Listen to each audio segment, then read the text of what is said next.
ورسوله الذي خلق الموت والحياة ليبلوكم أيكم أحسن عملا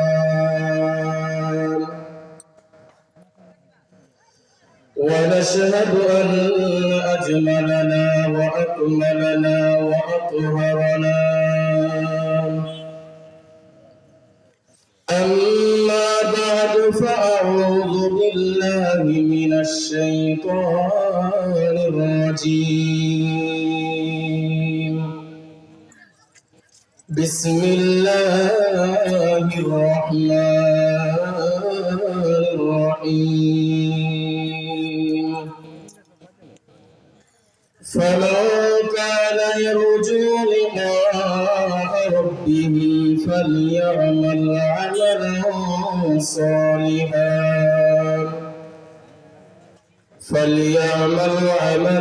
صالحا ولا يشرك بعبادة ربه أحدا.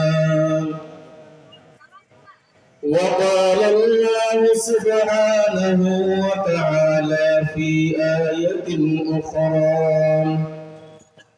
إن الله يحب التوابين ويحب المتطهرين. صدق الله مولانا العظيم وصدق رسوله النبي الكريم ونحن على ذلك من الشاهدين والشاكرين والذاكرين والحمد لله رب العالمين. عن عبد الله بن سلام رضي الله تعالى عنه قال سمعت رسول الله صلى الله عليه وسلم يقول يا أيها الناس أفشوا السلام وأطعموا الطعام وصلوا الأرحام صلوا والناس نعام تدخلوا الجنة بسلام أو كما قال عليه الصلاة والسلام. إن الله وملائكته يصلون على النبي يا أيها الذين آمنوا صلوا عليه وسلموا تسليما. اللهم صل على محمد النبي الأمي وعلى آله وسلم تسليما. محبوب خدا شافع محشر وهمران محبوب خدا شافع محشر وهمران फिरदौस जिसे कहते हैं वो बर है हमारा मदफन में भी पेश नजर आपका जलवान मदफन में भी पेश नजर आपका जलवान हम सोते हैं बेकार मुकद्दर है हमारा हम सोते हैं बेदार मुकद्दर है हमारा। अल्हम्दुलिल्लाह रब्बुल आलमीনের দরবারে অসংখ্য অগণিত শুকর ও সুজুদ। মাগরিবের নামাজের পর থেকে নিয়ে গভীর রাত চলে আসলো। আল্লাহ পাক রব্বুল আলামিন আপনাদেরকে ধৈর্যের সাথে দ্বীনি আলোচনা শোনার জন্য ধৈর্য ধারণ করে শীতের রাত্রে বসে আল্লাহ এবং রাসূলের কথা শোনার জন্য তৌফিক দান করেছেন। এজন্য সকলে শুকরিয়া আদায় করি আলহামদুলিল্লাহ। আলহামদুলিল্লাহ। উত্তর শিমুলিয়া 3 ব্রিজ জামে মসজিদ এবং এলাকাবাসীর উদ্যোগে আজকের এই মাহফিলের সভাপতি সাহেব, বিশেষ অতিথি, প্রধান অতিথি, ওলামায়ে কেরাম, পর্দার অন্তরালের মা বোনেরা, আমরা এই জায়গায় ওয়াজ মাহফিল শোনার জন্য আসছি। আমাদের উদ্দেশ্য একটা, সেই উদ্দেশ্যটা হলো আল্লাহর পরিচয় অর্জন করে যেন আমরা জাহান্নাম থেকে মুক্তি পেয়ে যেন আমরা জান্নাতের মেহমান হয়ে যাব। প্রত্যেকটা মানুষের উদ্দেশ্য একটাই। আমরা যারা এদিক সেদিক ঘোরাফেরা করতেছি, ঘোরাফেরা না করি, ওয়াজের যে পরিবেশ, আমরা পরিবেশটা রাখি। অল্প কিছু সময় আলোচনা করা হবে আমলের নিয়তে। সামান্য যদি মন অন্যদিকে চলে যায়, আলোচনা বুঝবেন না। আজকে আমরা ওয়াজ মাহফিলে আসি, আমাদের উদ্দেশ্য থাকে বক্তার কণ্ঠ যদি ভালো থাকে তাহলে ওয়াজে যাব, বক্তা যদি পরিচিত হয় তাহলে আমরা ওয়াজে যাব। ওয়াজ মাহফিলে আসার পর আজকে ওয়াজ থেকে আমি কি নিয়ে যাইতেছি, ওয়াজ শুনলাম, কণ্ঠ খুব ভালো লাগলো, মজা নিলাম, কিন্তু ওয়াজ থেকে আমি কি নিয়ে যাইতেছি এই চিন্তা আমরা করব। যতক্ষণ আলোচনা করব কোরআন এবং হাদিসের আলোকে আলোচনা করা হবে। নিজের জীবনের কোনো কাহিনী বলা হবে না, কোনো ভাউলের কোনো কাহিনী বলা হবে না। প্রত্যেকটা কথা হয় কোরআন থেকে বলা হবে, না হয় হাদিস থেকে বলা হবে। আমরা যদি ধৈর্যের সাথে বসি এবং মনোযোগ সহকারে যদি আলোচনাগুলো শুনি, আজকে যে ওয়াজগুলো করা হবে সকলেরই মুখস্থ হয়ে যাবে ইনশাআল্লাহ। ওয়াজে আসার পরে আমরা ওয়াজ থেকে কি নিয়ে যাইতেছি, এই কারণে আমাদের মন এবং দেহকে মাহফিলের দিকে রাখতে হবে আলোচনা বোঝার জন্য। পবিত্র কোরআনুল কারীমের 2 স্থান থেকে 2টি আয়াতে কারিমা তেলাওয়াত করেছি। সূরা কাহফ থেকে 110 নম্বর আয়াতের কারিমার কিছু অংশ তেলাওয়াত করেছি।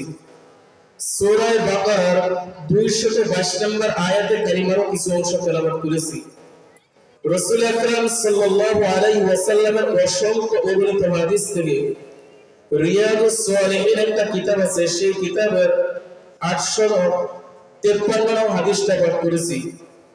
3টা বিষয় সামনে রাখলে যে সারমর্ম বিষয় আসবে সেটা হলো মানব সেবার ধাপ। মানব সেবার মৌলিক আজকে 8টি ধাপ নিয়ে আলোচনা করব।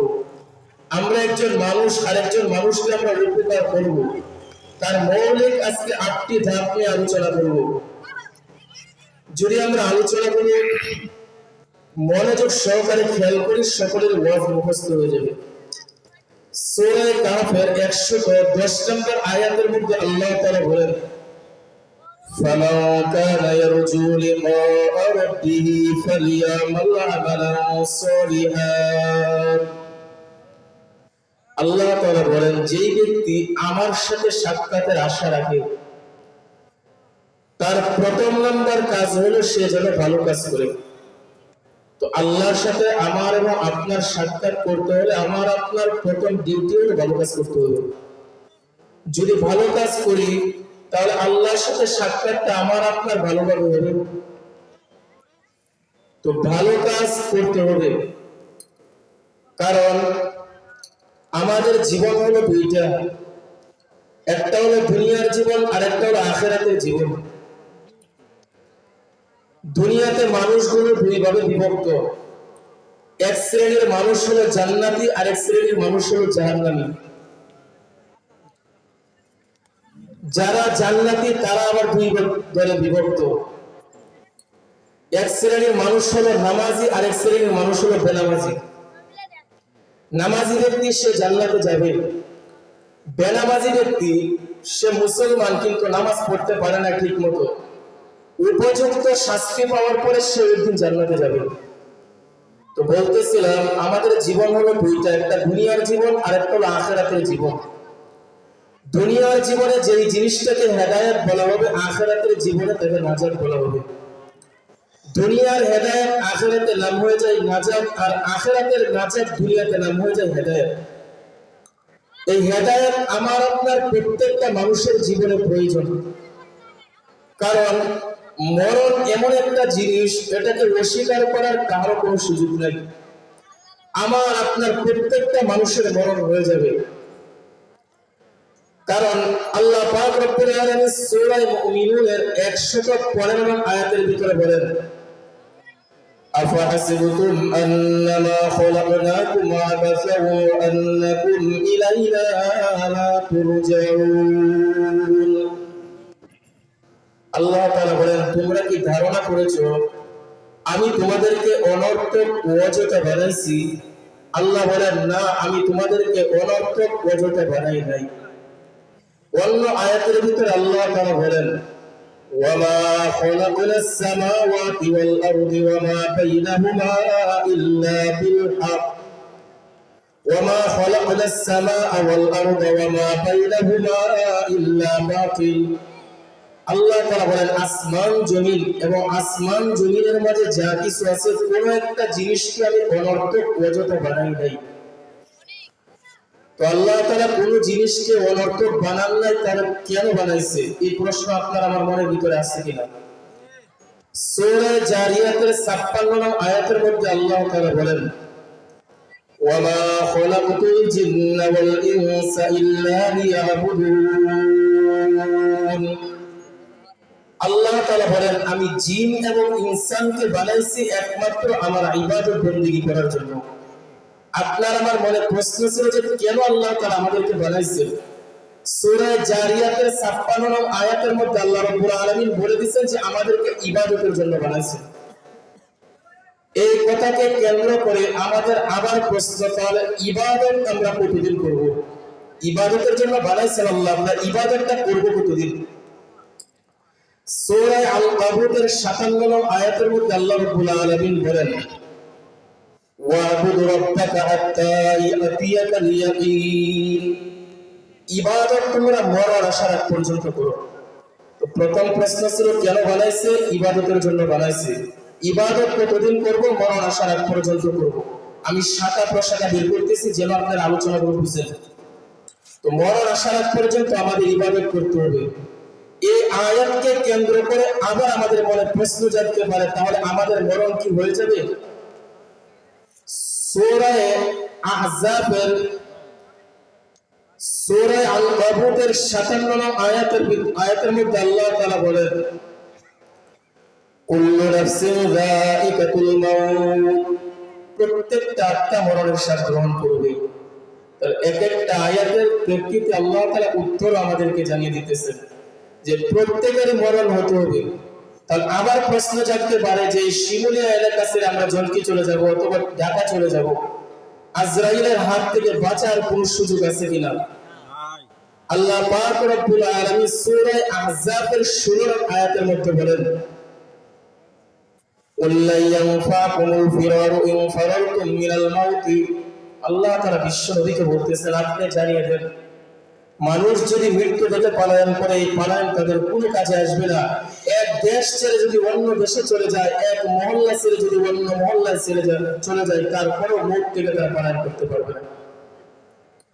আল্লাহ রাব্বুল আলামিনের কাছে আমাদের আবার একটা প্রশ্ন জাগতে পারে, মানলাম আজরাইল আমাদের কাছে আসবে, আমরা এমন একটা ঘরের ভিতরে অবস্থান করব যে একটা পিপিলিকা পর্যন্ত ঢুকতে পারবে না, কাছে ঘেরাও করা কোনো ঘরের ভিতরে আমরা অবস্থান করব। সেখানে যদি অবস্থান করি তাহলে আজরাইলের হাত থেকে বাঁচার সুযোগ আছে কিনা?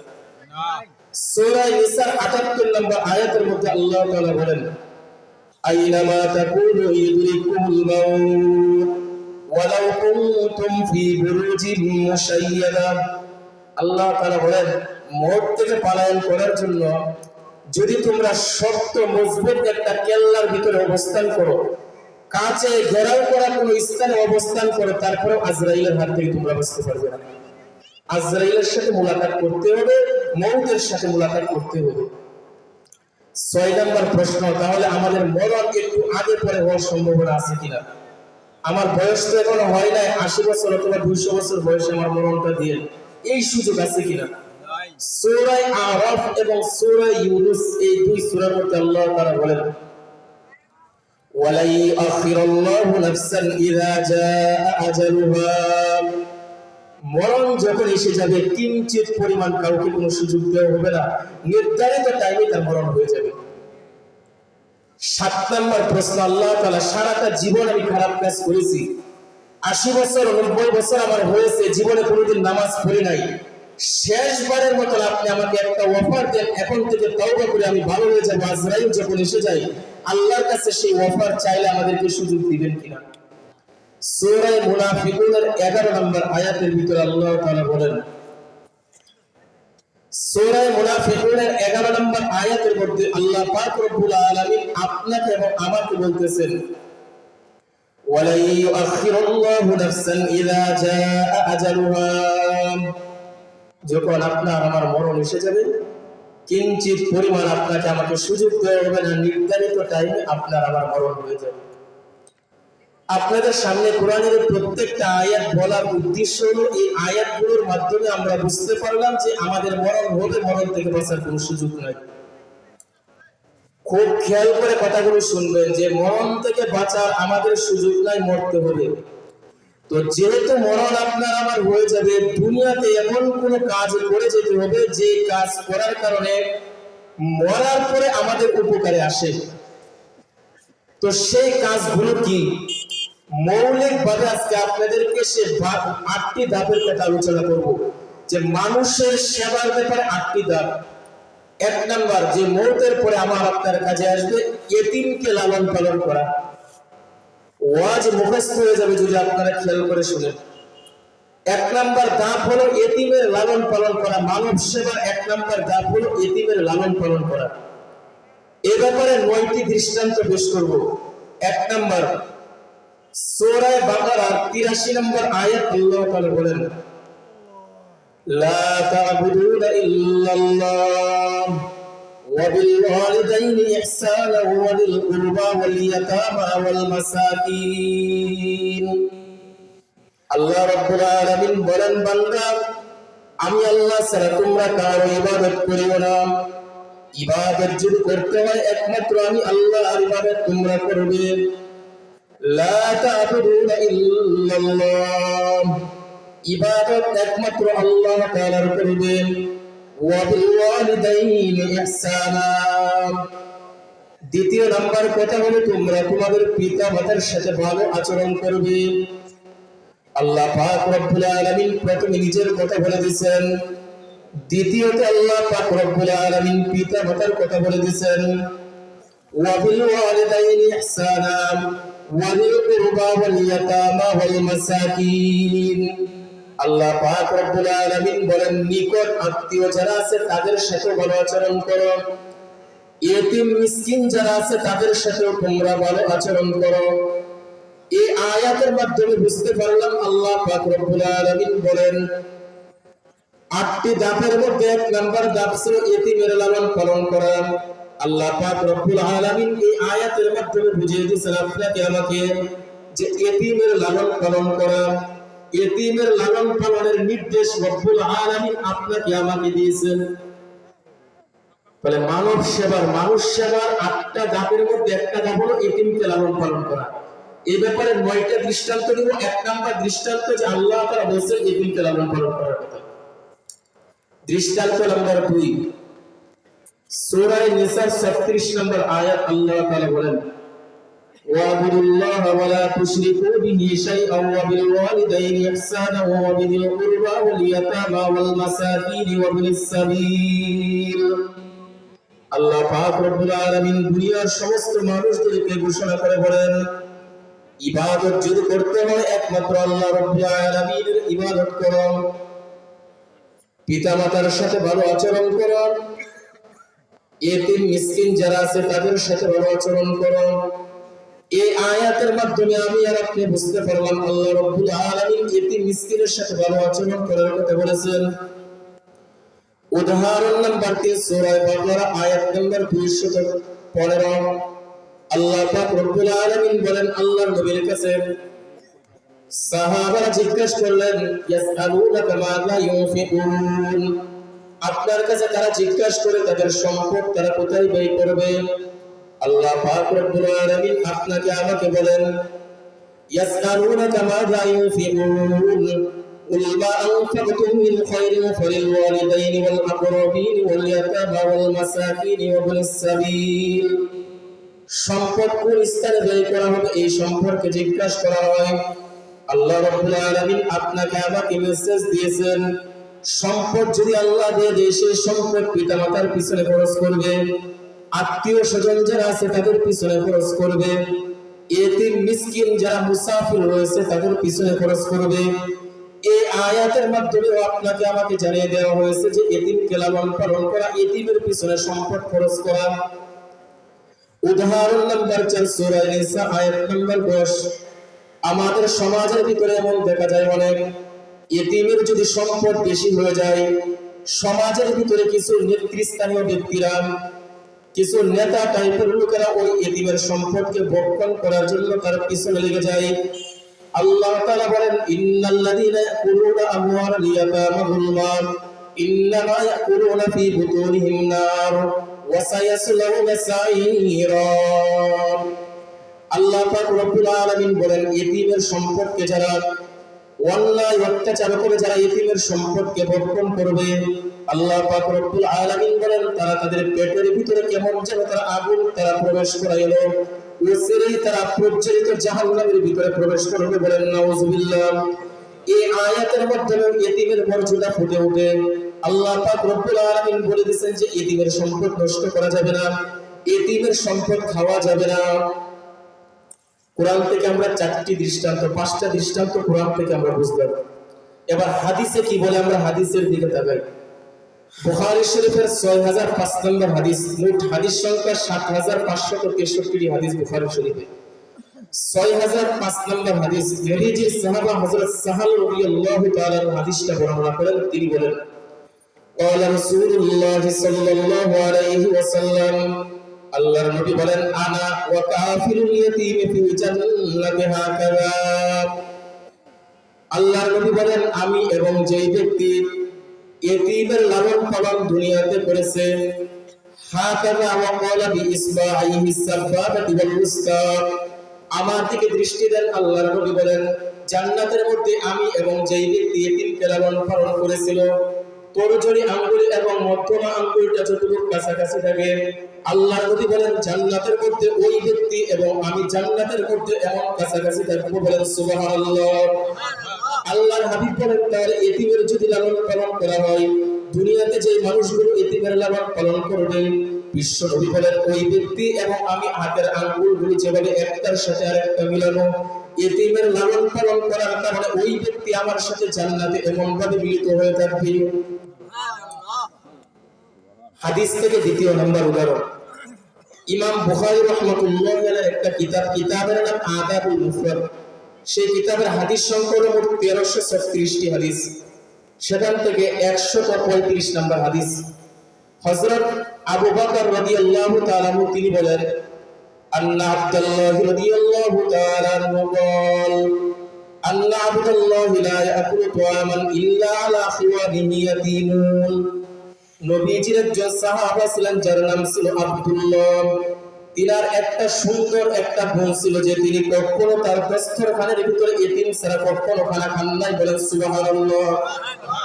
সাহাবাদের গুণ কত সুন্দর যে তিনি খানা খাবেন, এতিমকে ছাড়া কখনো তিনি খানা খান নাই, এতিমকে সাথে তিনি খানা খেয়েছেন।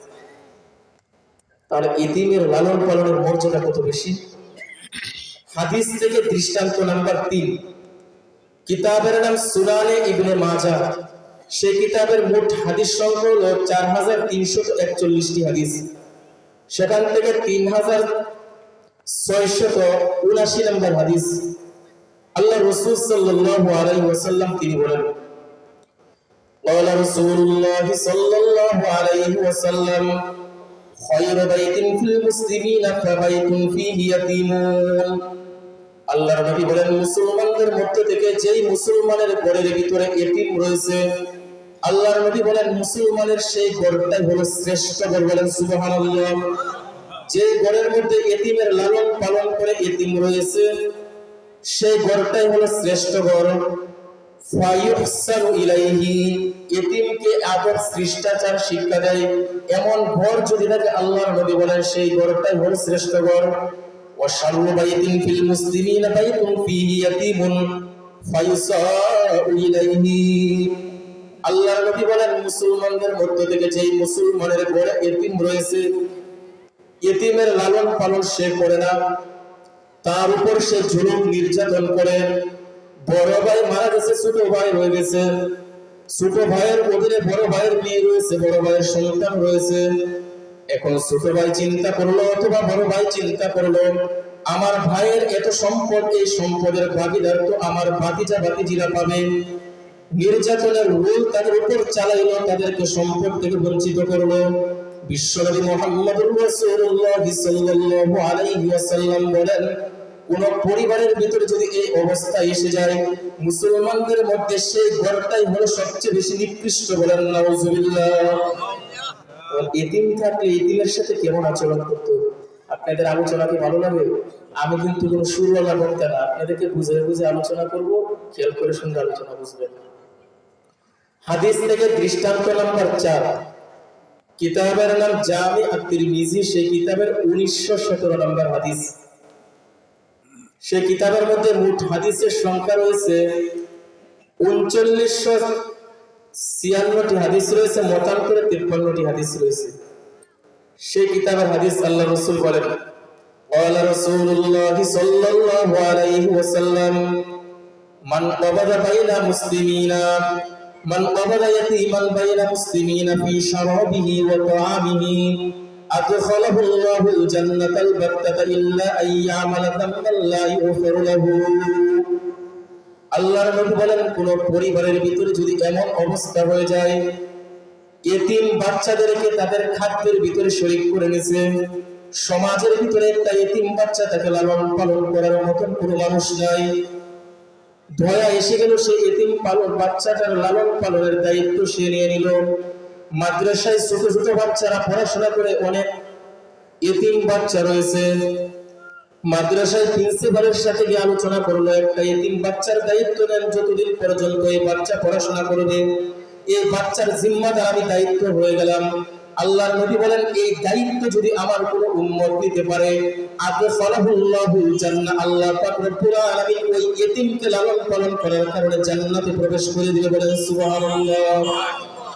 ইল্লা আইয়ামালা তাম্মান লা ইউফারু লাহু, তবে যদি কোনো কবিরা গুনাহ করে, শিরক যদি করে, যেই গুনাহ আল্লাহ তাআলা maaf করবেন না, এমন গুনাহ যদি না করে, আল্লাহ পাক রব্বুল আলামিন ওই বান্দাটাকে জান্নাতে পৌঁছে দিবে। বলেন সুবহানাল্লাহ।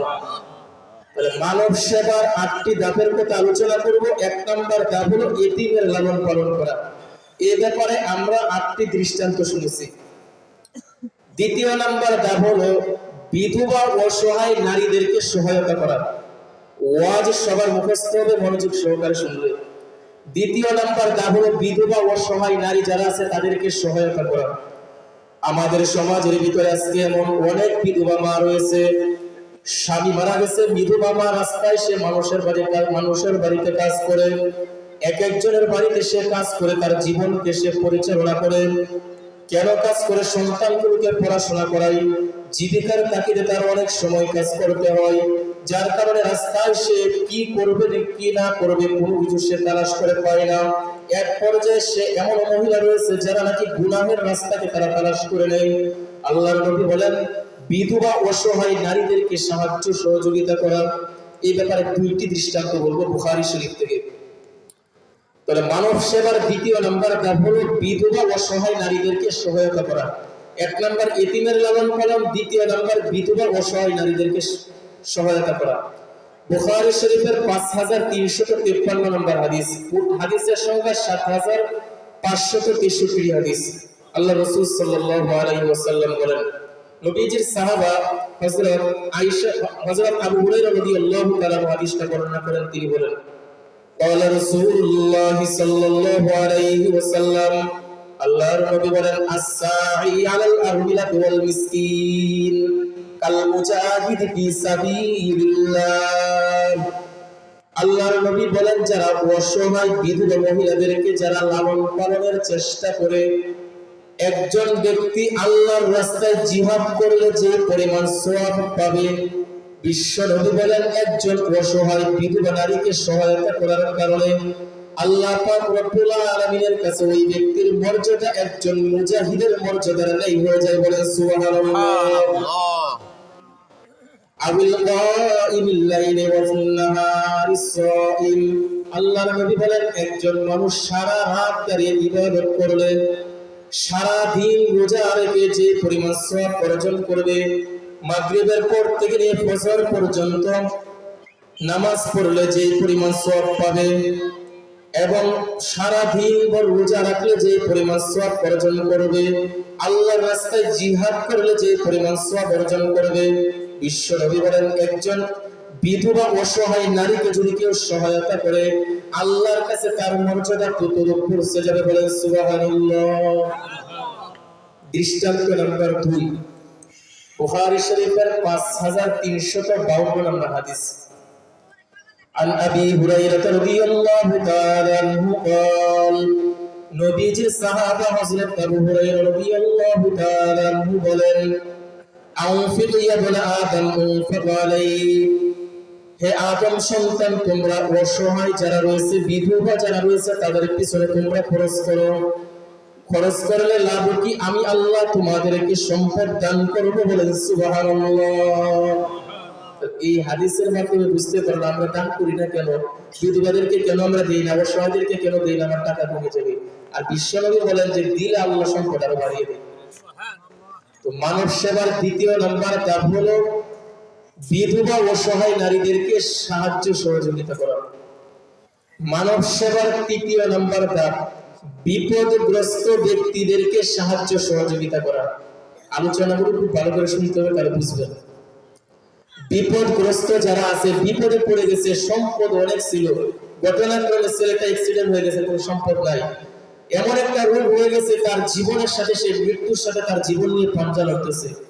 আল্লাহর হাবিব বলেন এই সমস্ত বিপদগ্রস্ত ব্যক্তিদেরকে সাহায্য করা। আবু দাউদ শরীফ মোট হাদিস সংখ্যা কিতাবের 5274টি হাদিস সেই কিতাবের মধ্যে, সেখান থেকে 4941 নম্বর হাদিস নবীজির সাহাবা হযরত আবু হুরায়রা রাদিয়াল্লাহু তাআলা হাদিসটা বর্ণনা করেন। তিনি বলেন, ক্বালা রাসূলুল্লাহ সাল্লাল্লাহু আলাইহি ওয়াসাল্লাম, আল্লাহর নবী বলেন, আর-রাহিমুনা ইয়ারহামুহুমুর রহমান, যারা দয়াশীল অনুগ্রহশীল, বিশ্ব নবী বলেন আল্লাহ তাআলা তাদের উপর দয়া করেন। আর-রাহিমুনা ইয়ারহামুহুমুর রহমান ইরহামু আহলাল আরদ, আল্লাহর নবী বলেন জমিনের মধ্যে যারা রয়েছে তাদের উপর তোমরা দয়া করো, বিপদে পড়ে গেছে তাদেরকে তোমরা সহায়তা করো। আল্লাহর নবী বলেন যদি এই সহায়তা করো ফায়দা কি? আল্লাহর নবী বলেন যদি তোমরা এই সহায়তা করো আসমানওয়ালা তোমার উপর সহায়তা করবে। বলেন সুবহানাল্লাহ। মানব সেবার তৃতীয় নম্বর ধাপ হলো বিপদগ্রস্ত ব্যক্তিদেরকে সাহায্য সহযোগিতা করা। যদি আমি আর আপনি করি ফায়দা কি? আল্লাহ আমাদের উপর সাহায্য সহযোগিতা করবে। মানব সেবার চতুর্থ নাম্বার ধাপ, এই ধাপ শুনলে অনেকের কষ্ট লাগবে, কারণ এই রোগে আমি মৌলভী সাহেব আমিও আক্রান্ত, আপনি সাধারণ মানুষ আপনিও আক্রান্ত। মানব সেবার চতুর্থ নাম্বার ধাপ পরিবার পরিজন আত্মীয় স্বজন রক্তের সম্পর্ক যারা রয়েছে তাদের খোঁজ খবর রাখা। কথা ভালো করে বুঝবেন। এখন নিজের দিকে আমরা আঙ্গুল ঘুরাই যে আমার পরিবার পরিজন আত্মীয় স্বজন তার খোঁজ খবর আমি কতটুকু রাখতেছি। এই ব্যাপারে মোট 13টি দৃষ্টান্ত পেশ করব। সূরা শুআরা 214 নম্বর আয়াত আল্লাহ তাআলা বলেন, ওয়ানজির আশীরাতাকাল আকরাবিন, নিকট আত্মীয় যারা রয়েছে এক নাম্বার খোঁজ খবর কি? যে তাদেরকে ভীতি প্রদর্শন করাইতে হবে, পরকালের ভয় দেখাইতে হবে তাদেরকে। যদি বেনামাজি হয় বলতে হবে ভাই নামাজ পড়েন, বোন আপনি নামাজ পড়েন। তাহলে তারা বেনামাজি হলে তাদের খোঁজ খবর নিতে হবে, আল্লাহর হুকুম পালন না করলে তাদের খোঁজ খবর নিতে হবে। আত্মীয় স্বজন প্রতিবেশী রক্তের সম্পর্ক যারা রয়েছে তারা এগুলো আমাদের কাছে পায়। দৃষ্টান্ত নাম্বার 2 বুখারী শরীফের 6014 নম্বর হাদিস। বুখারী শরীফের 5983 নম্বর হাদিস নবীজির সাহাবা হযরত আবু আইয়ুব আনসারী রাদিয়াল্লাহু তাআলা হাদিসটা বর্ণনা করেন। তিনি বলেন যে আত্মীয় স্বজনের সাথে যদি আমরা ভালো সম্পর্ক রাখি তাহলে ফায়দা হলো 5টি। কয়টি বলছি বলেন? এবং আত্মীয় স্বজন রক্তের সম্পর্ক যাদের সাথে রয়েছে তাদের সাথে যদি আমরা ভালো আচরণ না করি, সম্পর্ক ঠিক না রাখি, তাহলে মৌলিকভাবে ক্ষতি অনেক রয়েছে। তার মধ্যে 5টার কথা বলবো। কয়টার কথা বলবো? ফায়দার কথা 5টা, ক্ষতির কথা 5টা, মোট কয়টা? 10টা। এবং আত্মীয় স্বজন আমাদের কাছে পাওনা, যে তাদেরকে আখিরাতের পরে দেখাইতে হবে। কয়টা কথা বলছি? 11টা কথা। তো হাদিস থেকে 1 নাম্বার, যে আত্মীয় স্বজন প্রতিবেশী যারা আছে তাদের সাথে যদি আমরা সম্পর্ক ঠিক রাখি, তাদের খোঁজ খবর যদি আমরা রাখি, 1 নাম্বার ফায়দা, আল্লাহ তাআলা আমাদেরকে জান্নাত দান করবে। বলেন সুবহানাল্লাহ। কিতাবের নাম বুখারী শরীফ, হাদিস নাম্বার 5983 নাম্বার হাদিস।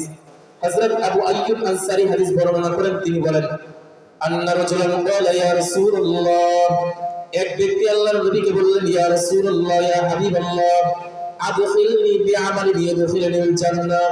ইয়া রাসূলুল্লাহ, ইয়া হাবিবাল্লাহ, আপনি আমাকে এমন একটা আমলের কথা বলেন যে আমল করলে আমি আল্লাহর জান্নাতে চলে যাব। কি বলছে বলেন তো? একটা আমলের কথা বলেন যে আমলটা করলে আমি জান্নাতে চলে যাব। আল্লাহ রাসূল একটা মজলিসের ভিতরে বসা, আমরা যেভাবে এখানে বসে গেছি।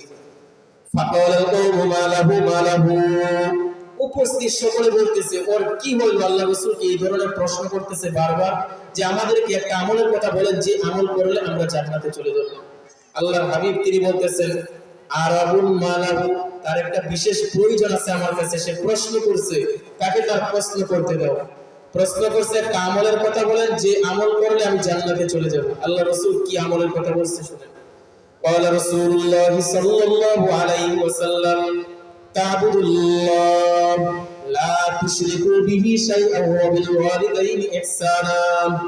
تعبد الله, এক নম্বর আল্লাহ তাআলার ইবাদত করো, লা তুশরিকু বিহি শাইআন, আল্লাহ তাআলার সাথে কাউকে শরীক করিও না, ওয়া তুকিমুস সালাত, নামাজ কায়েম করো, ওয়া তুতিজ যাকাত, যাকাত প্রদান করো, ওয়া তাসিলুর রাহিমা, আত্মীয়তার সম্পর্ক ঠিক রাখো।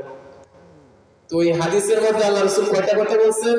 ইবাদত আল্লাহ করতে হবে, আল্লাহর সাথে কাউকে শরীক করা যাবে না, নামাজ পড়তে হবে, যাকাত দিতে হবে, আত্মীয়তার সম্পর্ক ঠিক রাখতে হবে, প্রতিবেশীর খবর রাখতে হবে, তাহলে আল্লাহ তাআলা জান্নাতে যেতে পারবে। আত্মীয়দের সাথে প্রতিবেশীর খোঁজ খবর যদি আমরা রাখি, 1 নাম্বার ফায়দা হলো আল্লাহ তাআলা আমাদেরকে জান্নাত দান করবে। ফায়দা নাম্বার 2, যারা প্রতিবেশীর খোঁজ খবর রাখবে, যারা প্রতিবেশীর সাথে সম্পর্ক রাখবে, আল্লাহ তার সাথে সম্পর্ক রাখবে। বলেন সুবহানাল্লাহ। কিতাবের নাম মুসলিম শরীফ, হাদিস নাম্বার 6413 নাম্বার হাদিস। ওই কিতাবে মোট হাদিস আছে 7453টি হাদিস আছে।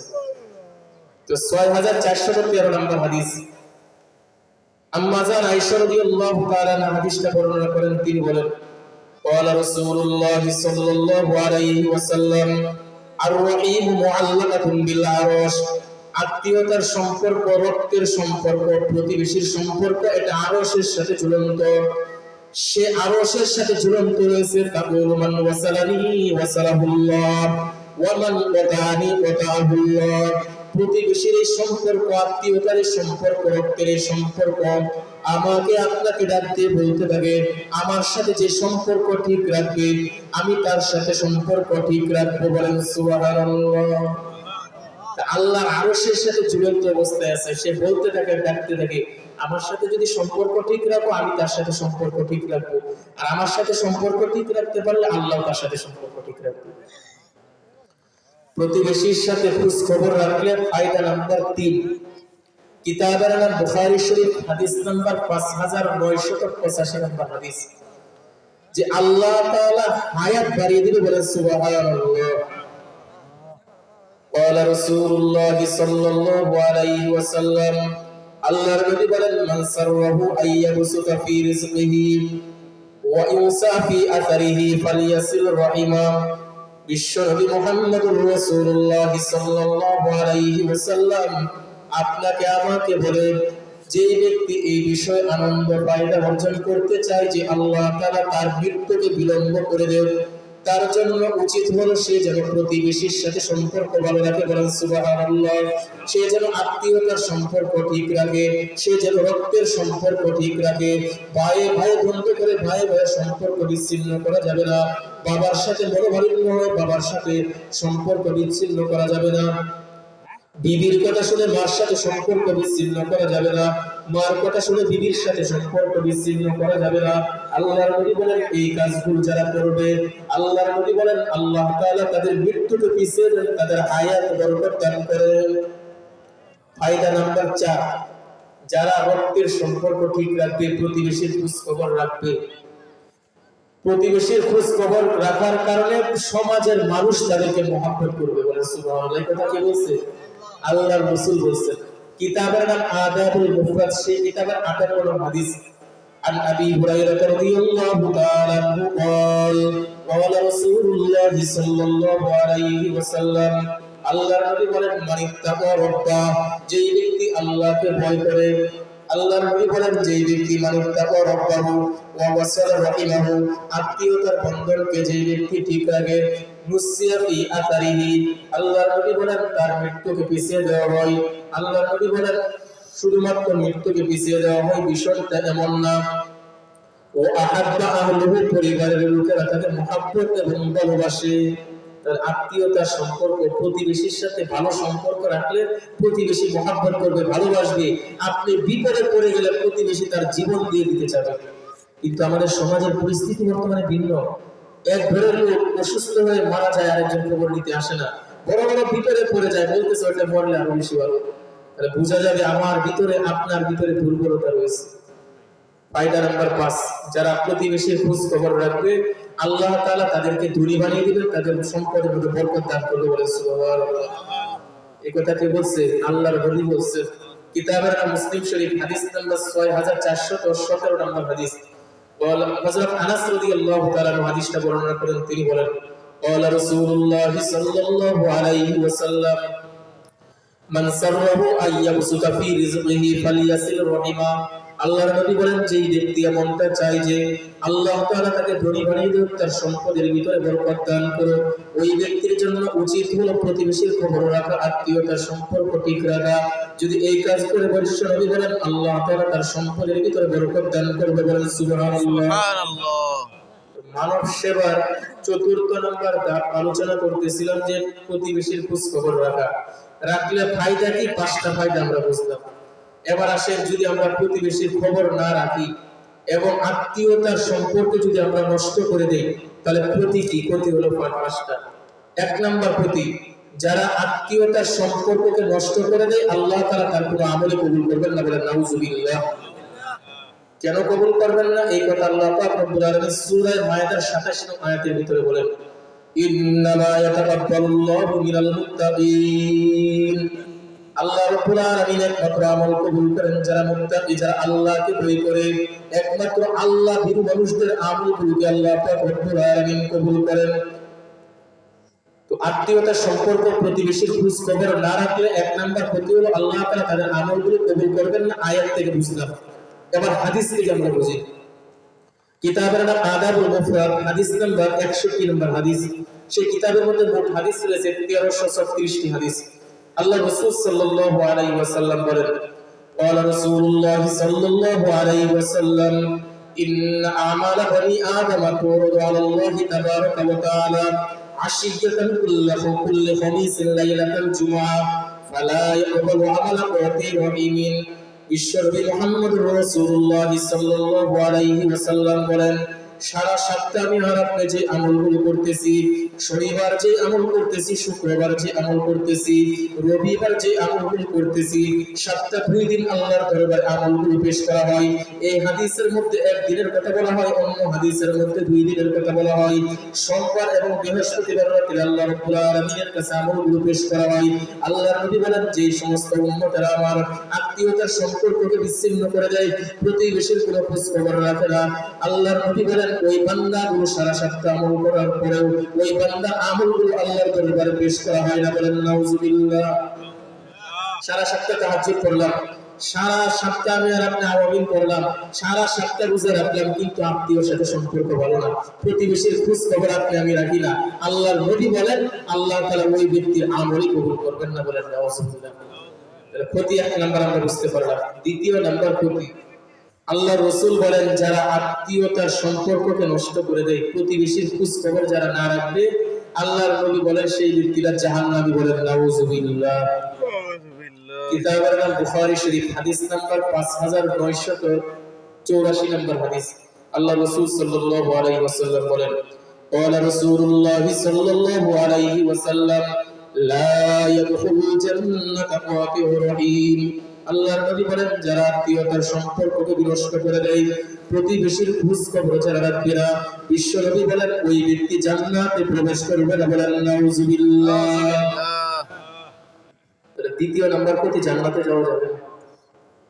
তৃতীয় নাম্বার ক্ষতি, একটা পরিবারের মধ্যে সদস্য আছে 5 জন, 4 ছেলে, এক ছেলের অভ্যাস হলো সে তার খালার পরিচয় দেয় না, বোনের পরিচয় দেয় না, ভাইয়ের পরিচয় দেয় না, বাবার পরিচয় দেয় না, মার পরিচয় দেয় না, অথবা যে কোনো একজন আছে যে আত্মীয়তা সম্পর্ককে সে বিনষ্ট করে দিচ্ছে। আল্লাহর নবী বলেন এই পরিবারের ভিতরে আল্লাহ তাআলা রহমত এবং বরকত দান করেন না। বলেন নাউজুবিল্লাহ।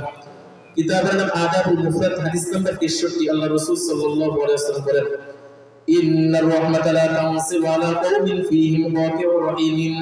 বিশ্বনবী মুহাম্মদুর রাসূলুল্লাহ সাল্লাল্লাহু আলাইহি ওয়াসাল্লাম বলেন, যে পরিবারের ভিতরে আত্মীয়তা সম্পর্ক ছিন্নকারী কোনো ব্যক্তি থাকবে, প্রতিবেশীর খবর না নেওয়ার কোনো ব্যক্তি থাকবে, বিশ্বনবী বলেন এই পরিবারের মধ্যে আল্লাহ পাক রব্বুল আলামিন রহমত এবং বরকত দান করেন না। বলেন নাউজুবিল্লাহ। কি ক্ষতিগুলো বুঝতেছেন আপনারা?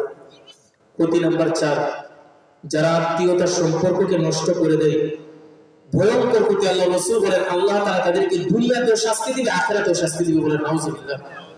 দুনিয়াতে শাস্তি, কি শাস্তি আল্লাহ তাআলা দিতে পারে আমাকে আপনাকে? প্যারালাইসিসের রোগ দিয়ে দিবে, নদীতে পড়ে মরতে হবে, আগুনে পড়ে মরতে হবে, এমন এক গজব দিয়ে দিবে আল্লাহ তাআলা আপনার উপর, আমার উপর, প্রতিবেশীর খোঁজ খবর না রাখার কারণে, রক্তের সম্পর্ক ছিন্ন করে দেওয়ার কারণে। কিতাবের নাম মুসলিম শরীফ, হাদিস নাম্বার 6413 নম্বর হাদিস। আল্লাহ রাসূল সাল্লাল্লাহু আলাইহি ওয়াসাল্লাম বলেন, মা মিন যামবিন আহরা ইউআজ্জিলুল্লাহু লিসাহিবিহিল উকুবাতা মা মা ইয়াগফিরু লাহু ফিল আখিরাহ। আল্লাহর নবী বলেন, যে সমস্ত পাপিষ্ঠ ব্যক্তি রয়েছে যাদের জন্য আল্লাহ পাক রব্বুল আলামিন শাস্তিকে তাড়াতাড়ি দেওয়ার ইচ্ছা করেন এবং আল্লাহ তাআলা আখিরাতের জন্য জমা করে রেখেছেন, তারা হলো ওই সমস্ত লোক গাতিউর রহিম, যারা আত্মীয়তার সম্পর্ককে ছিন্ন করে দেয়, যারা প্রতিবেশীর খোঁজ খবর রাখবে না, একজন আরেকজনের কোনো পরিচয় দিবে না। বিশ্বনবী বলেন এই লোকগুলোকে রব্বুল আলামিন দুনিয়াতেও তাড়াতাড়ি শাস্তি দিবেন এবং আখিরাতেও আল্লাহ তাআলা তাদের জন্য শাস্তিকে জমা করে রেখেছেন। বলেন নাউজুবিল্লাহ। তাহলে প্রতিবেশীর খোঁজ খবর নিতে হবে কিনা? আপনাদের আলোচনা ভালো লাগে, আলোচনা চলবে না বন্ধ করে দেব? আলোচনা চলবে। ক্ষতি নাম্বার 5, যারা আত্মীয়তার সম্পর্ককে ছিন্ন করে। আসলে আমার একটা অভ্যাস হলো, আমি কিচ্ছা কাহিনী যদি আপনাদেরকে বলি হাসাইতে পারো, কান্দাইতে পারো, কিন্তু আপনি ওয়াজে আসছে, এই জায়গায় কমিটিরা ওয়াজ মাহফিল দিচ্ছে, আপনি শিখছেন কি ওয়াজ থেকে? আপনাকে আমি হাসানোর অনেক ঘটনা বললাম, কান্দানোর ঘটনা বললাম, হুজুর একজন আসছিল, অনেক হাসাইছে, অনেক কাঁদাইছে, কিন্তু আপনি মাহফিল থেকে কি খোরাক নিতেছেন? আজকে এই কমিটিরা মাহফিল দিচ্ছে, এই মাহফিল থেকে আপনি কি নিতেছেন? আমার আপনার প্রত্যেকটা আলোচকের আজকে এইগুলো খেয়াল রাখা জরুরি যে আমি ওয়াজ করতেছি, আমার এই ওয়াজ থেকে যারা শ্রোতা আসছে তারা কি নিতেছে আমার ওয়াজ থেকে। কোরআন এবং সুন্নাহকে যখন আমরা সামনে রেখে আলোচনা করব, আমার তো মনে হয় সারা রাত আলোচনা করলে শুনতেই মনে যাবে।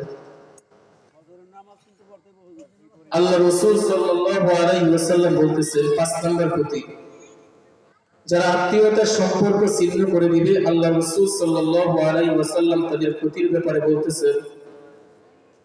বুখারী শরীফের 5985 নম্বর হাদিস। আল্লাহ রাসূল সাল্লাল্লাহু আলাইহি ওয়াসাল্লাম বলেন, বুখারী না মুসলিম শরীফের 6428 নম্বর হাদিস। আল্লাহ রাসূল সাল্লাল্লাহু আলাইহি ওয়াসাল্লাম হাদিসটা বর্ণনা করেন, قال رسول الله صلى الله عليه وسلم, আল্লাহর নবী মুহাম্মদুর রাসূলুল্লাহ সাল্লাল্লাহু আলাইহি ওয়াসাল্লাম বলেন, যে সমস্ত লোকগুলো আত্মীয়তার সম্পর্ক ছিন্ন করে দেয়, বিশ্বনবী মুহাম্মদুর রাসূলুল্লাহ বলেন আত্মীয়তার সম্পর্ক ছিন্ন করে দেওয়ার কারণে তাদের ক্ষতিটা কেমন ভয়ঙ্কর হবে। আল্লাহর রাসূল বলেন, যদি তারা এখান থেকে ফিরে না আসে, আল্লাহর রাসূল বলেন লা ইয়াদখুলুল জান্নাহ, জান্নাতে যাবে না। তাহলে আত্মীয়তার সম্পর্ক কি করা যাবে না? ছিন্ন করা যাবে না। মানব সেবার 6 নম্বর ধাপ, কোন ব্যক্তি অসুস্থ হয়ে গেলে অসুস্থ ব্যক্তিকে দেখতে যাওয়া, অসুস্থ ব্যক্তির সেবা করা। এ ব্যাপারে 5টি দৃষ্টান্ত পেশ করব। 1 নাম্বার, বুখারী শরীফের 1240 নম্বর হাদিস। হযরত আবু হুরায়রা রাদিয়াল্লাহু তাআলা বলেন, قال رسول الله صلى الله عليه وسلم حق المسلم على المسلم خمس: رد السلام وعيادة المريض واتباع الجنائز وتشميت العاطس। আল্লাহর নবী বলেন, একজন মুসলমান অন্য আরেক মুসলমান ভাইয়ের কাছে 5টি পাওনা। 1 নাম্বার পাওনা হলো রদ্দুস সালাম, সালাম দিলে সালামের জবাব দেওয়া। আমি মুসলমান দাবি করে আপনাকে সালাম দিয়েছি, আপনি আপনার কাছে আমি পানা হলো আপনি আমার সালামের জবাব দিবেন। কিন্তু আমরা বর্তমানে কি এমনি ভাব ধরে বসে দেখি যে সালাম আমারে দিবেন, হুজুর আমি সালাম দিব কেন? আবু দাউদ শরীফের 5187 মতান্তরে 97 নম্বর হাদিস, আল্লাহ রাসূল সাল্লাল্লাহু আলাইহি ওয়াসাল্লাম বলেন, ইন্না আওলান নাসি বিল্লাহি মান বাদাআহুম বিসসালাম। আল্লাহর কাছে ওই ব্যক্তি সবচেয়ে শ্রেষ্ঠ যে আগে সালাম দিয়ে দিবে, বলে সুবহানাল্লাহ। যে আগে সালাম দিবে সে আল্লাহর কাছে সবচেয়ে বেশি ভালো। তো একজন মুসলমান আরেকজন মুসলমানের কাছে 5টা পাওনা। 1 নাম্বার হলো সালাম দেওয়া, রদ্দুস সালাম ওয়া ইয়াদাতুল মারিদ, অসুস্থ হলে অসুস্থ ব্যক্তিকে দেখতে যাওয়া।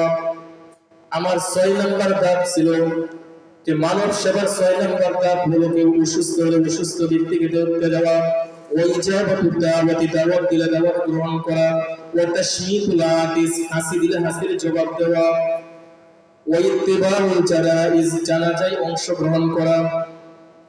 দৃষ্টান্ত নাম্বার 2, বুখারী শরীফের 5373 নম্বর হাদিস, আল্লাহর নবী মুহাম্মদুর রাসূলুল্লাহ বলেন, কিয়ামতের ময়দানে আল্লাহ রাব্বুল আলামিন আপনাকে আমাকে ডাক দিয়ে বলবেন, ইয়া বানা আদম, হে আদম সন্তান, মারিদতু ফালাম তাউদুনি, দুনিয়াতে আমি অসুস্থ হয়েছি, তুমি আমাকে দেখতে যাও নাই। তখন ওই বান্দা রবকে ডাক দিয়ে বলবে, ইয়া রব কাইফা আউদুকা ওয়া আনতা রাব্বুল আলামিন, আপনি বলেন আল্লাহ, আপনাকে আবার আমি দেখব কিভাবে? আল্লাহ পাক রব্বুল আলামিন বলেন, আমা আলিমতা আন্না আবদি ফুলানান মারিদা ফালাম তাউদুনি, তোমার কি জানা নাই আমার বান্দা অসুস্থ হয়েছিল, তোমার প্রতিবেশী অসুস্থ হয়েছিল, তুমি তাকে দেখতে যাও নাই। আমা আলিমতা আন্নাকা লাউ আমা আলিমতা আন্নাকা দাউতানি, তোমার কি জানা নাই যদি তুমি তাকে দেখতে যাইতে তাহলে তুমি আমাকে তার মাঝে পেয়ে যাইতে। বলেন সুবহানাল্লাহ। তাহলে আল্লাহ তাআলা কিয়ামতের দিন আপনাকে আমাকে বলবে যে আমি অসুস্থ হয়েছি, আমাকে তোমরা দেখো না। আমি অসুস্থ হয়েছি বলতে আমার একটা বান্দা অসুস্থ হয়েছে, তুমি যদি অসুস্থ বান্দাকে দেখতে যাইতে তার মধ্যে তুমি আমাকে পেয়ে যাইতে। তুমি সুস্থ আছো, আমি তাকে অসুস্থতা ও নিয়ামত, সুস্থতা ও নিয়ামত, তুমি এই নিয়ামতের শুকরিয়া আদায় করে তুমি আমাকে পেয়ে যাবে। রোগীকে দেখতে যাওয়ার ফায়দা নাম্বার 3, মুসলিম শরীফের 6448 নম্বর হাদিস। নবীজির একজন ক্রীতদাস ছিলেন, আযাদকৃত একজন গোলাম ছিলেন, যার নাম ছিল হযরত সাওবান রাদিয়াল্লাহু তাআলা। তিনি বলেন, قال رسول الله صلى الله عليه وسلم من عاد مريضا لم يزل في غرفة الجنة, যেই ব্যক্তি কোনো অসুস্থ ব্যক্তিকে দেখতে যাবে সে জান্নাতের মধ্যে, খুরফাতুল জান্নাতের মধ্যে থাকবে। ইলা ইয়া রাসূলুল্লাহ ওয়া মা খুরফাতুল জান্নাহ, সাহাবারা প্রশ্ন করলেন, ইয়া রাসূলুল্লাহ, ইয়া হাবিবাল্লাহ, খুরফাতুল জান্নাত সেটা কি জিনিস? আল্লাহর নবী বলেন, জানাহা, খুরফাতুল জান্নাত দ্বারা উদ্দেশ্য হলো যেই ব্যক্তি কোনো অসুস্থ ব্যক্তিকে দেখতে গিয়েছে, আল্লাহর নবী বলেন সে কেমন যেন জান্নাতের ফল ফলাদি আহরণ করেছে। বলেন সুবহানাল্লাহ। অসুস্থ ব্যক্তিকে দেখতে গেলে কেমন যেন আমরা জান্নাতের ফল আহরণ করলাম। ফায়দা নাম্বার 4, মুসলিম শরীফের মুসনাদে আহমদ কিতাবের নাম, সেই কিতাবের 21868 নম্বর হাদিস। নবীজির জামাতা এবং সাহাবা হযরত আলী রাদিয়াল্লাহু তাআলা হাদিসটা বর্ণনা করেন। তিনি বলেন, মা মিন মুসলিমিন ইয়াউদু মারিদান গুদওয়াতান ইল্লা সাল্লা আলাইহি ৭০,০০০ মালাকিন হাত্তা ইউমসিয়া। নবীজি বলেন, আমার কোন উম্মত যখন সকালবেলা কোনো অসুস্থ ব্যক্তিকে দেখতে যাবে, সন্ধ্যা পর্যন্ত ওই ব্যক্তির জন্য ৭০,০০০ ফেরেশতা আল্লাহর কাছে দোয়া করবে। বলেন সুবহানাল্লাহ। একজন ভাই অসুস্থ হয়েছে আমার বাড়ির পাশে, আপনার বাড়ির পাশে, দেখতে গিয়েছি সকালে, সন্ধ্যা পর্যন্ত ৭০,০০০ ফেরেশতা আপনার জন্য আমার জন্য দোয়া করবে। ওয়া মান আদাহু আশিয়াতান, সাল্লা আলাইহি ৭০,০০০ মালাকিন হাত্তা ইউসবিহা। নবীজি বলেন যদি সন্ধ্যা সময় দেখতে যাই সকাল পর্যন্ত আবার ৭০,০০০ ফেরেশতা ওই ব্যক্তির জন্য আল্লাহর কাছে দোয়া করবে। বলেন সুবহানাল্লাহ। আর অসুস্থ ব্যক্তি দেখলে ফায়দা আছে না নাই?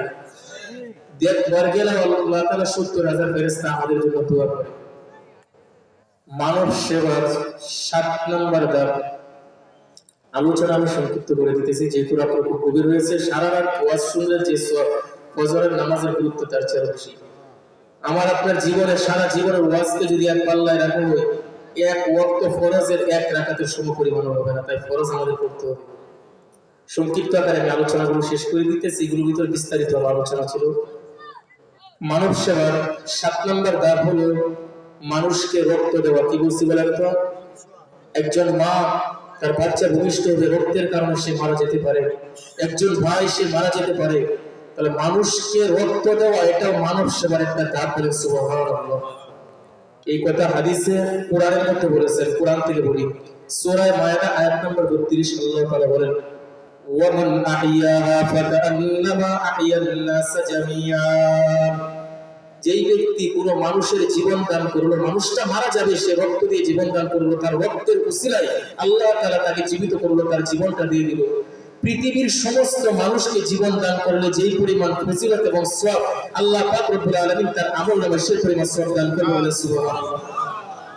তাহলে একজন মানুষকে রক্ত দান করলে, আমার রক্তের উসিলায় যদি একজন মানুষের জীবন বেঁচে যায়, পৃথিবীতে যত মানুষ জীবিত আছে তাদের আমলনামায় তাদের জীবন দান করলে যে পরিমাণ সওয়াব রব্বুল আলামিন আপনার আমার আমলনামার ভিতরে সেই পরিমাণ সওয়াব দান করবেন। মানব সেবার ৮ নম্বর ধাপ ত্রাণ বিতরণ করা। কিছুদিন আগে তো আপনারা দেখছেন জনসাধারণকে উলামায়ে কেরাম মানুষের মাঝে ত্রাণ বিতরণ করেছে। অসহায় ফেনী কুমিল্লা দেখেন না আপনারা, মানুষ ত্রাণ বিতরণ করেছে। একজন মানুষ অর্থ সম্পদের অভাব নাই, কিন্তু বন্যার কারণে সে দেউলিয়া হয়ে গেছে। এই মানব সেবার একটা রাস্তা হলো ৭ নম্বর ধাপ। এটা ভুল হয়েছে, ৮ নম্বর বলছি। ৭ নম্বর ধাপ হলো ত্রাণ বিতরণ করা। এই ব্যাপারে আমরা ২টা হাদিস শুনবো। ১ নম্বর হাদিস জামি আত-তিরমিজি হাদিস নাম্বার ২৪৮৪ নম্বর হাদিস। আল্লাহ রাসূল সাল্লাল্লাহু আলাইহি ওয়াসাল্লাম বলেন, ক্বালা রাসূলুল্লাহ সাল্লাল্লাহু আলাইহি ওয়াসাল্লাম মান কাসা মুসলিমান সাওবান কাসা। ক্বালা রাসূলুল্লাহ সাল্লাল্লাহু আলাইহি ওয়াসাল্লাম মা মিন মুসলিমিন কাসা মুসলিমিন কাসা মুসলিমান সাওবান। আল্লাহর নবী বলেন, যখন কোন ব্যক্তি কোন মুসলমানকে কাপড় দেয়, কোন মুসলমানকে টাকা দেয়, হাদিসের মধ্যে কাপড়ের কথা বলছে, আরো যা আছে সব এখানে চলে আসবে। মা মিন মুসলিমিন কাসা মুসলিমান সাওবান, কোন মানুষ যখন কোন মুসলমানকে কোন কাপড় দেয়, টাকা দেয়, যা মনে চায় তাই দেয়, আল্লাহর নবী বলেন ইল্লা কানা ফি ইযিল্লাহি। আল্লাহর নবী বলেন যে ব্যক্তি দিয়েছে, ত্রাণ বিতরণ করেছে, ওই ব্যক্তি আল্লাহর জিম্মায় থাকবে। বলেন সুবহানাল্লাহ। কতদিন পর্যন্ত থাকবে? আল্লাহর নবী বলেন খিরকাতুন আলাইহি, যতদিন পর্যন্ত এই কাপড়ের কোন অংশ ওই ব্যক্তির শরীরে থাকবে ততদিন পর্যন্ত ওই ব্যক্তি আল্লাহর জিম্মায় চলে যাবে। বলেন সুবহানাল্লাহ। আর যেই ব্যক্তি আল্লাহর জিম্মায় থাকবে সেই ব্যক্তিকে যদি কেউ কোনো ধরনের নড়চড় করে, আল্লাহ তাআলা তাকে উলট করে জাহান্নামে নিক্ষেপ করবে। বলেন সুবহানাল্লাহ। অন্য হাদিসের ভিতরে আসছে, আল্লাহ রাসূল সাল্লাল্লাহু আলাইহি ওয়াসাল্লাম বলেন যে সমস্ত মানুষরা ফজরের নামাজ শুরু করে, দিনের শুরু করলো ফজরের নামাজ দিয়ে, ওই ব্যক্তিটা আল্লাহ তাআলার জিম্মায় চলে যায়। আল্লাহ নবী বলেন আল্লাহর জিম্মায় যাকে নিয়েছে, মনে করেন আমাদের দেশের প্রেসিডেন্ট একজন ব্যক্তির জিম্মা নিয়ে নিয়েছে, এখন ওই ব্যক্তির সাথে কোনো ধরনের তাল বাহানা করার সুযোগ আমার আপনার আছে? ওই ব্যক্তিকে কোনো ক্ষতি করতে চাইলে আপনাকে আমাকে জেলের ভিতরে পড়বে। আল্লাহর নবী বলেন যারা ত্রাণ বিতরণ করবে, অসহায় মানুষের পাশে দাঁড়াবে, তা আল্লাহ তাআলার জিম্মায় চলে যাবে। যতদিন পর্যন্ত তার ওই সম্পদ ওই ব্যক্তি ভোগ করবে ততদিন পর্যন্ত ওই ব্যক্তি আল্লাহ তাআলার জিম্মায় থাকবে। বলেন সুবহানাল্লাহ। দ্বিতীয় নাম্বার ফায়দা, আবু দাউদ শরীফের 4946 নম্বর হাদিস। আল্লাহ রাসূল বলেন, ক্বালা রাসূলুল্লাহ সাল্লাল্লাহু আলাইহি ওয়াসাল্লাম মান নাফাসা আন মুসলিমিন কুরবাতান মিন কুরাবিদ দুনিয়া নাফাসাল্লাহু কুরবাতান মিন কুরাবি ইয়াউমিল কিয়ামাহ। নবীজি বলেন, দুনিয়াতে আমার উম্মত যদি কোনো ব্যক্তির বিপদের সময় যদি কোনো ব্যক্তির পাশে দাঁড়িয়ে যায়, তার বিপদ থেকে যদি তাকে উদ্ধার করে দুনিয়াতে, বিশ্বনবী বলেন কিয়ামতের ময়দানে যখন আমার এই উম্মতটা বিপদে পড়ে যাবে, ওই কিয়ামতের ময়দানে আল্লাহ পাক রব্বুল আলামিন আমার ওই উম্মতকে বিপদ থেকে উদ্ধার করবে বলেন সুবহানাল্লাহ। মানব সেবার 7 নাম্বার ধাপ বলছি যে ত্রাণ বিতরণ করা। 8 নাম্বার ধাপ, রাস্তায় আমি আর আপনি পায়ে হেঁটে যেতেছি, রাস্তায় কষ্টদায়ক একটা জিনিস পড়ছে, এটাকে আপনি সরিয়ে দিলাম। আমরা দৈনন্দিন রাস্তায় হাঁটতেছি, কষ্টদায়ক জিনিস আমরা সরিয়ে দিলাম। বুখারী শরীফের হাদিস 2472 নম্বর হাদিস, আল্লাহ রাসূল সাল্লাল্লাহু আলাইহি ওয়াসাল্লাম বলেন বাইনামা রাজুলুন ইয়ামশি বিত-তরিক ওয়াজাদা উসনা শাওকাতিন, এক ব্যক্তি সে রাস্তা দিয়ে পায়ে হেঁটে যাচ্ছে, হঠাৎ করে সে রাস্তার মধ্যে একটা কাঁটা দেখলো, অথবা একটা ইট পড়ে আছে, অথবা গাছের একটা ডাল পড়ে আছে, সে দেখলো। এটা দেখার পরে ফাখাবাহু, এটা সে রাস্তা থেকে নিল, রাস্তা থেকে নিয়ে কষ্টদায়ক স্থান থেকে সে সরিয়ে দিল, মানুষ চলাচলের জন্য কষ্ট হবে এই কারণে দূরে সরিয়ে দিল। ফাশাকারাল্লাহু লাহু ফাগাফারা লাহু, আল্লাহ তাআলা বান্দার ওই আমলের উপর খুশি হয়ে আল্লাহ পাক রব্বুল আলামিন ওই বান্দার জীবনের গুনাহগুলো মাফ করে দেবেন। সুবহানাল্লাহ। মানব সেবার 8 নাম্বার ধাপ হলো আমি আর আপনি যখন পায়ে হেঁটে যাবো রাস্তায়, কোনো কিছু সামনে পড়লে সেগুলোকে আমি আর আপনি সরিয়ে দিই, সেগুলোকে আমরা সরিয়ে দিই। আমি আপনাদের সামনে পবিত্র কোরআনের 2টা আয়াত তেলাওয়াত করেছিলাম, একটা আয়াত নিয়ে মাত্র আলোচনা হয়েছে। ফামান কানা ইয়ারজু লিকা রাব্বিহি ফালিয়ামাল আমালান সালিহান, যারা আল্লাহর সাথে সাক্ষাৎ করতে চায় তারা যেন ভালো কাজ করে। ভালো কাজ কি করতে হবে? মানব সেবার আপনাদেরকে 8টা রাস্তার কথা বলেছি। 1 নাম্বার রাস্তা এতিমের লালন পালন করা, 2য় নাম্বার রাস্তার কথা বলেছি আপনাদেরকে বিধবা অসহায়দেরকে সাহায্য সহযোগিতা করা, 3য় নাম্বার বিপদগ্রস্তদের পাশে দাঁড়ানো, 4 নাম্বার প্রতিবেশীর খোঁজ খবর রাখা, 5 নাম্বার কি অসুস্থ হয়ে গেলে তার সেবা করা, 6 নাম্বার কথা বলেছি আপনাদেরকে যে রাস্তায় কোনো জিনিস দেখলে সেগুলো সরিয়ে দেওয়া, 7 নাম্বারের কথা বলছি ত্রাণ বিতরণ করা, 8 নাম্বারের কথা বলছি 7 নাম্বারের কথা বলছি যে ত্রাণ বিতরণ করা, 8 নাম্বারের কথা বলেছি আপনাদের একজনের মনে নাই, আমি তো বলছিলাম আমার ওয়াজ মানে খুব খেয়াল করতে হবে, এবং ওয়াজ যদি খেয়াল করেন তাহলে আপনারা শুনতে এবং মনে রাখতে পারবেন যে আজকে ওয়াজ থেকে বুঝলে এই বিষয়গুলো আলোচনা করছে যে মানব সেবা করতে হবে, এই বিষয়গুলো রক্ত দেওয়া যে একজনের মনে আছে। তো মানব সেবার মোট 8টা পয়েন্ট আপনাদেরকে বলেছি, এগুলো যদি আমরা করি মোট 43টা হাদিসের মাধ্যমে আমরা বুঝতে পারলাম যে আল্লাহ তাআলা আমাদেরকে এই ফায়দাগুলো দান করবেন। দ্বিতীয় আরেকটি আয়াত তেলাওয়াত করেছিলাম, আল্লাহ তাআলা বলেন ইন্নাল্লাহা ইউহিব্বুত তাওয়াবিন ওয়া ইউহিব্বুল মুতাতাহহিরিন, আল্লাহ তাআলা 2 গুণওয়ালা ব্যক্তিকে ভালোবাসেন। 1 নাম্বার যেই ব্যক্তি সবচেয়ে বেশি তাওবা করে আল্লাহ তাআলা তাকে ভালোবাসেন।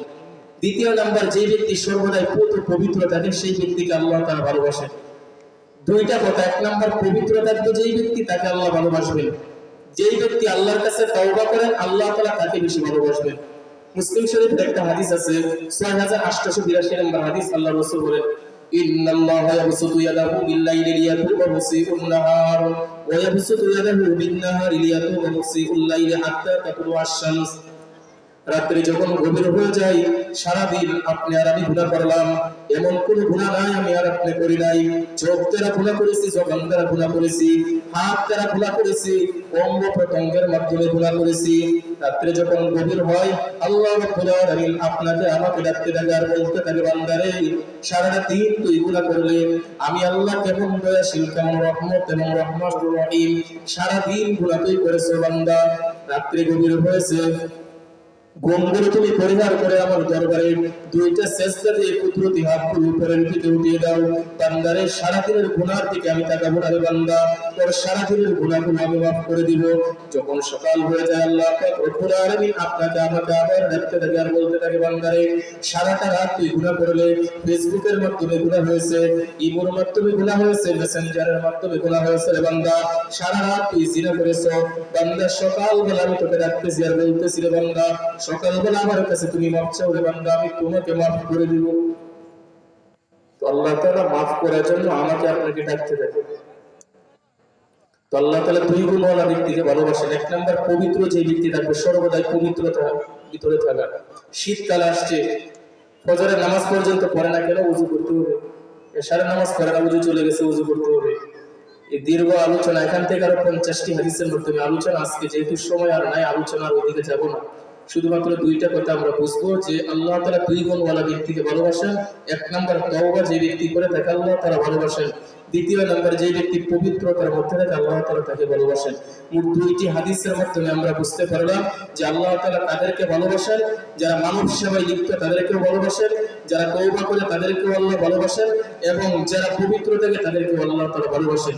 আমি যে খুতবার মধ্যে হাদিসটা পাঠ করেছিলাম রিয়াদুস সালিহিন 853 নম্বর হাদিস, হযরত আব্দুল্লাহ ইবনে সালাম রাদিয়াল্লাহু তাআলা তিনি বলেন, সামিআতু রাসূলুল্লাহ সাল্লাল্লাহু আলাইহি ওয়াসাল্লাম ইয়াকুল, আল্লাহর নবীকে আমি বলতে শুনলাম, আল্লাহর নবী বলেন, ইয়া আইয়ুহান নাস, হে মানুষ সকল, আফশুস সালাম, পরস্পর একজন আরেকজনকে তোমরা সালাম দাও, ওয়া আতইমু তুআম, মানুষকে তোমরা খাদ্য খাওয়াও, ওয়া সিলুল আরহাম, এবং তোমরা আত্মীয়তার বন্ধন তোমরা ঠিক রাখো, সাল্লু ওয়ান নাসু ইয়াম তাদখুলুল জান্নাতা বিসালাম, মানুষগুলো যখন রাতে ঘুমের গভীরে থাকে, সমস্ত মানুষগুলো তারা কম্বল নিয়ে আরাম করতেছে, আল্লাহর একদল পাগল আছে রাতে ঘুম থেকে উঠে যাবে, ঘুম থেকে উঠে আল্লাহর কুদরতি কদমে সিজদায় করে যাবে, আল্লাহর কদমে সিজদায় করে জীবনের গুনাহের কথা স্মরণ করে কান্না শুরু করে। এই ঘুম যাদের ভিতরে আল্লাহর নবী বলেন আছে, তাদখুলুল জান্নাতা বিসালাম, আল্লাহর নবী বলেন এই মানুষগুলো যখন মারা যাবে, মারা যাওয়ার সাথে সাথে তারা নিরাপদে জান্নাতে প্রবেশ করবে। বলেন সুবহানাল্লাহ। তাহলে চারটা গুণ আমাদের অর্জন করা, 4 আর 2 6, আর হলো কত বলছি 8। এই গুণগুলো যদি আমরা অর্জন করতে পারি তাহলে আল্লাহর দেওয়া জান্নাতে আমরা চলে যাব। আলোচনা দীর্ঘ করব না, আলোচনা বহুত ছিল, কোনো আরেকদিন যদি সুযোগ পাই ইনশাআল্লাহ আলোচনাগুলো করব। কুরআন এবং সুন্নাহর যে আলোচনাগুলো করছি, যে সমস্ত ভুল ভ্রান্তি আছে আল্লাহ তাআলা ক্ষমার দৃষ্টিতে দেখেন, এবং সর্বপ্রথম আমাকে এবং সকলকে সেই আলোচনাগুলোর উপর আমল করার জন্য এবং প্রয়োজনীয় বিষয়গুলো অর্জন করার তৌফিক দান করেন। সকলে দুরূদ শরীফ পড়ি, আল্লাহুম্মা সাল্লি আলা মুহাম্মাদ ওয়া আলা আলি মুহাম্মাদ কামা সাল্লাইতা আলা ইব্রাহিম ওয়া আলা আলি ইব্রাহিম